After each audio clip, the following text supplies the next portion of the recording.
I literally forgot how to film videos. It's literally only been a week, but for some reason my brain is blanking right now.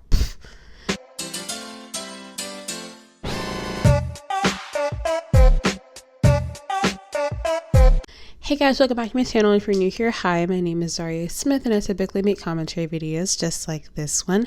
Today's candle is watermelon lemonade, and let's just get into today's video. So by the way, hi, you might be booing me at home right now, but I'm so sorry. I skipped last week's video because I was sick. And typically I would just film anyways if I was sick, but I was sick to where like I lost my voice. So I kind of was giving like, my name is Gloria and I've smoked a pack of cigarettes every single day since I was 12 and now I'm 60. Like I was giving like, it was really bad, and I was like, I can't let you guys sit and suffer through that. So recently I was doing research for a video that I'm probably going to post in like next week or the week after that. When I have to make video essays, it takes forever to talk about it, but I was doing that and I was like, let me just take a quick little break, and I went on to Twitter and I saw this tweet from Pop Crave about a quote that Jennifer Aniston said, and the entire internet decided that they were angry about it. You know, she basically was talking about how she feels like that with streaming services, Instagram, TikTok, and getting famous off of YouTube, that has somehow diluted and changed the actor sphere, actorverse, actor lifestyle, I guess. And she was not quite happy about it. She, in a way, trashed people on social media influencers and whatnot, trying to be actors in a way. You know, and the internet has honestly been really divided on this actual topic. So I kind of wanted to read a couple. Let's look at some tweets. Quote tweets though, because those for some reason are just so much more spicy and direct. And I honestly love it. She's mad because privilege and status priced a lot of talented people, especially non-white people, out of being involved in the industry. Social media platforms and video streaming platforms have provided an avenue for artists to build a following without Hollywood. That is correct. This tweet says, nepotism babies talking about earning your way to the industry the right way always makes me scream. Since when is Hollywood a meritocracy? And since when is acting about fame? Most never get famous, but how would she know that? She literally is talking about excluding a bunch of black, non-black POC and queer people. I really hope y'all realize that. And she's played like 3 characters in her whole career.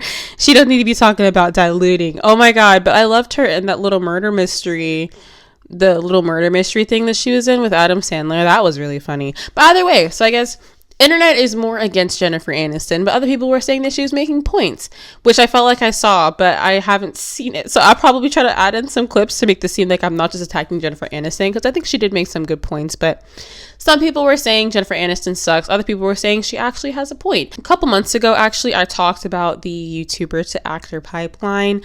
Because if you guys don't know this, I have it in my description of my videos, but if you didn't know this, I actually started a YouTube channel because I wanted to get comfortable talking to a camera. Quite literally, that was why I wanted to make YouTube videos, and I love doing this so much. It makes me so happy and so great. So subscribe to me if you'd like to. There are so many YouTubers that kind of are in that kind of space where it's like they have started off online and they have become great actors or singers or whatever, and to the point to where some people don't even remember that they used to be on social media, you know, like Troye Sivan or Shawn Mendes, you know, because there is a prevalence, at least recently, of people that are popular on online media becoming popular in traditional media. I mean, for instance, people like there are New York Times articles about like James Charles, you know, or Tana Mongeau or Mr. Beast or Logan Paul or Jake Paul or King Batch. Like influencers, YouTubers, TikTokers, whatever, have been making waves into traditional media as it is. So I can understand that statement. In my last video that I made, I was talking about empathy, and I was discussing how we talk about these issues and we love to, you know, make fun of people and laugh, but it is important to, you know, kind of see where they're coming from and why they would say the things that they say, even though the things that they say are really stupid. So I wanted to talk about her interview she did with Sebastian Stan on Variety, which, what a weird combo. So obviously I'm going to give you guys some context, because despite this video being about giving context to issues, I'm not just going to show you a 30-minute interview clip. I'm going to give you the parts that I feel like are more important. But for context, they are talking about how Sebastian Stan was recently in the TV show Pam and Tommy, which was on Hulu. I watched it before I knew Pamela Anderson, did not approve of the show. So that's, my fault on like my end. The show is pretty much about their relationship and how the tape became the tape, basically. Jennifer Aniston was basically talking about how this tape kind of was at the forefront of the internet becoming, the internet, It was right at the time when the internet was just becoming. It really sort of shaped so much of a new culture kind of about this thing of people becoming famous for basically doing nothing, but yet having these incredible careers.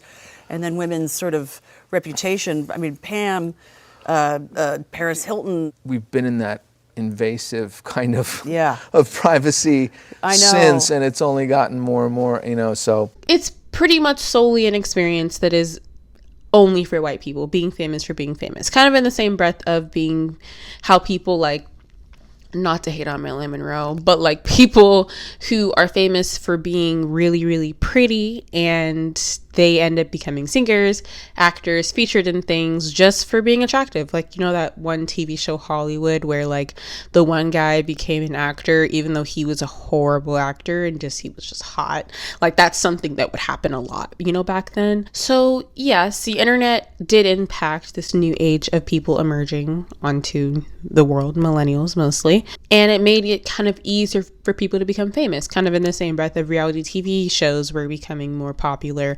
It's kind of just like regular people that weren't traditional media people or nepotism babies, as the tweet said, weren't being at the forefront of media anymore. And it's really hard. I always say I feel so lucky that we got a little taste of the industry before it became what it is today, which is just different. More streaming services, more people. You're famous from TikTok, you're famous from YouTube, you're famous from Instagram. It's sort of it's almost like it's diluting the actor's job. My follow-up to that statement is kind of in the same way that I address whenever I hear someone who's a supporter of Make America Great Again. Because what was so great about Hollywood before now? So what's interesting is that Hollywood in the 90s and the 2000s, which is where Jennifer Aniston mostly has her fame, because Jennifer Aniston really hasn't been in a lot recently other than her Apple TV show and then that one Netflix movie, the train murder mystery plane thing. That's actually pretty good. I liked it. But what was so great about the film industry before now? That's kind of my thought process, because if you're talking about media, let's say before 2010, most movies and TV shows had little to no queer representation at all. I mean, I guess Perks Being a Wallflower came out in 2012, I think. I don't know. But there wasn't a lot of representation of people that were queer. Definitely not representation of people with varying gender identities. If there was, I don't know. But I can only imagine there was so little. There were little to no Black people. And I know that there are Black people that have won that were winning awards back in those days, but it was mostly for best supporting actresses. The roles Black people were getting were just a token Black character, nothing really deep with like substance, which is what we love. We love substance when we see non-white characters, And also I just want to note that the film industry, and I know she's probably not talking about way back in the beginning, but one of the first feature films, I'm a film student if you didn't know, was actually called Birth of a Nation, and it was literally about the KKK, about them murdering a Black man. So the film industry, granted, do I think she's talking about that? Absolutely not. She's probably talking about the film industry between the 80s and the early 2000s, prime time for being white, skinny, and pretty, which is exactly what Jennifer Aniston was then. In fact, I literally still see on Pinterest people trying to dress like her character on Friends. Being an actor was extremely exclusionary, and it's honestly really interesting when you think about it, how inaccessible Hollywood actors were. I mean, it's also kind of like the only thing that you would hear or see about them would be from tabloids or from interviews. So you were kind of getting like it was almost as though you were not so invested in their lives, whereas now actors have TikToks, actors, promote their stuff. It's like more more accessible, I guess, to actors, which I guess is kind of what she's talking about. She doesn't like people having access to her, I guess. I don't know. But in a way, it kind of gives off the vibes of like, I'm a hipster. Like, I was an actor before it was cool. Or like, I don't know. It's just kind of like weird. It's like, okay, you were an actor in the 90s. Like, congrats on being old. I'm so glad that you, and obviously I want to be an actor. I don't hate Jennifer Aniston, but I'm saying when you look at it from a perspective of, in her time, she was the it girl, you know? And that is great for her, but also it's like the film industry was full of just white people. So it's, and I don't think she means it in like a racist, classist way, but it's giving like, what do you mean by that type of energy? And honestly, that's pretty much it. The rest of the interview is them talking about being actors and looking at stuff for roles and how they went through the process of transitioning from TV acting to film acting to just acting on streaming services and whatnot, which I actually find really interesting because obviously I love acting, but I don't know, some of y'all don't care about that. So my next part I wanted to get into was just kind of like, where do we go from here? You know? Because I've said many times before, I am pro people online pursuing what they want to do. I think that it's ridiculous that a person gets famous off of TikTok and you expect them to just make TikToks for the rest of their life. If they have other talents, if they have things that they want to do, why not let them do it? It seems so stupid to just be like a hater on someone for wanting to do something. Now, if they don't have any talent, that is one thing. But if they do have talent, let them express themselves. You know, like Liza Koshy has a great presence on media, though she has been uninvited from the Met Gala. But she has such a great presence, you know, and I think that that's something that probably wouldn't have been seen until she was on YouTube. And also Quinta Bronson, who was, at least I became knowledgeable of her when she's working at BuzzFeed and doing the BuzzFeed YouTube videos. And I know she was like an actual employee, like editing and making content, but I know her as that YouTuber.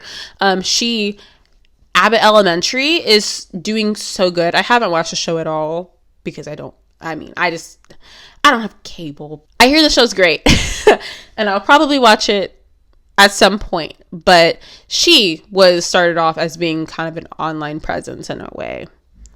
At least from my perspective. I could be literally wrong with that entire assessment, but like, there's just so many people. Like I said before, like for instance, I recently discovered that one of my favorite YouTubers when I was in high school, they go by Miss Benny, but before their YouTube channel was called Kid POV. I loved their videos. I was quite literally obsessed, and they are actually an actor now, and they're like doing things, and that's so cool to me, you know? But I feel like whenever Jennifer Aniston talks about this, she's talking about the Dixie D'Amelios, to Addison Rae's, the Logan and Jake Pauls, you know, the people that are kind of like diluting the industry, as she says. And I think that there is something that's so disheartening about seeing people that don't care about whatever and are succeeding in something when there are so many actors, kind of like the whole college scandal where it's like there are so many people that actually had the ability to get into USC and yet they didn't get into USC because some rich kid's parent decided to pay for them to get in. You know, it's kind of like one of those situations.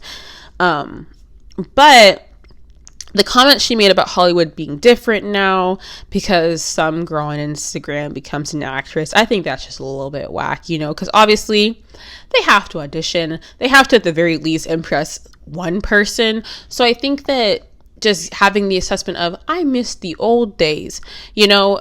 Also in the old days, it was popular to make fun of gay people. It was popular to still make racist movies with racist jokes. If you look at a lot of movies made back then, misogyny peaked, talking about assaulting people.